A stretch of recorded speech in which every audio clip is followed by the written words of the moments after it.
a citizen of this country, and I'm proud to be a citizen of Nigeria.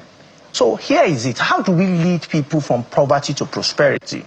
In spite of some numbers that are not saying where they should be, and numbers that are not reflecting reality, and some that are reflecting reality. So we have the three types of numbers out there.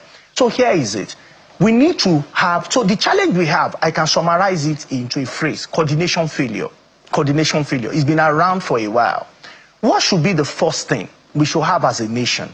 Most nations that have studied, South Korea, and after that, Poland, after that, even countries that are at war, Russia, and a few of other countries, to a large extent, many of them, either in most parts or in all parts, have gotten electricity correctly. There will be no progress for a nation with a kind of population in a given geopolitical zone or in a given continent that has not gotten electricity correctly. That is one item of all lot of 10, even though there are more, but 10 critical points. Nigerian authority across political party. We have APC today. I don't know what we will have tomorrow. But what we must do, and this as a matter of fact must be backed by legislation.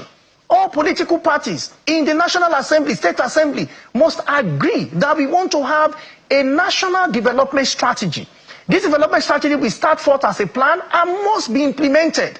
What must dominate this strategy will be electricity.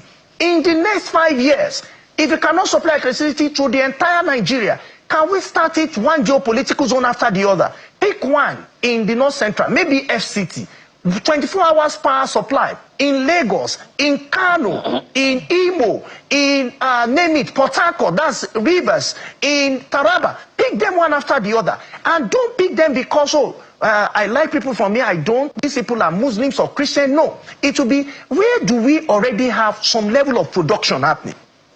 After that, we can now move to the next stage, because we call it agglomerative economics, and grow that line. But you see, we cannot be working on power and leave the rest. The next is what happens to rail.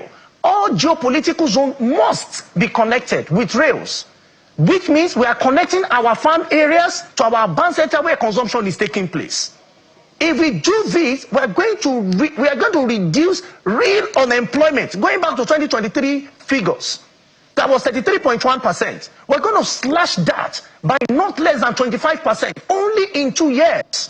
If you get power, if you get rail, and the third one, which of course is the most important, I haven't studied China and South Korea. I haven't studied Poland. I realize that their real capacity is in production. Remember that you cannot produce if you don't have sufficient energy. Also recall that you cannot produce if your rail system is not that functional. What should we therefore do? Go into production, massive production. Look at places where we already have environment supporting this production. Oh, for instance, look at Jos. What do we have in Jos? So look at what Jos can easily produce. They have all manner of natural resources, fruits, agricultural resources. What can we produce in Jos? Instead of locating the factory in another place. Benue is another thing. Now, when you look at all of this, even production will reduce insecurity. Because all of this will not function if there are high level of insecurity. Look at what Ogun and Lagos, Ibadan, Oyo, they are doing together. Even though it might be unconscious, all of them are not in the same political party.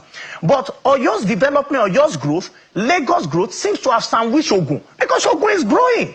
You can see single largest factory is happening in Ogun. Why? Because it's certain that the population in Lagos and Oyo will take significant part of output.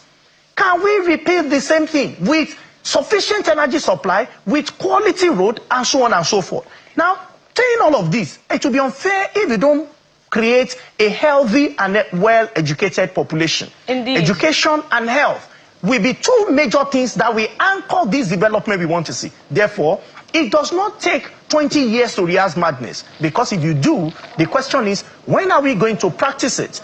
If we have a plan that says only 15 years or max 20 years, irrespective of who is in government. Remember, the first thing I said, all of this will not amount to much if it is not passed into law by the National Assembly, talking about the House of Representatives and the Senate.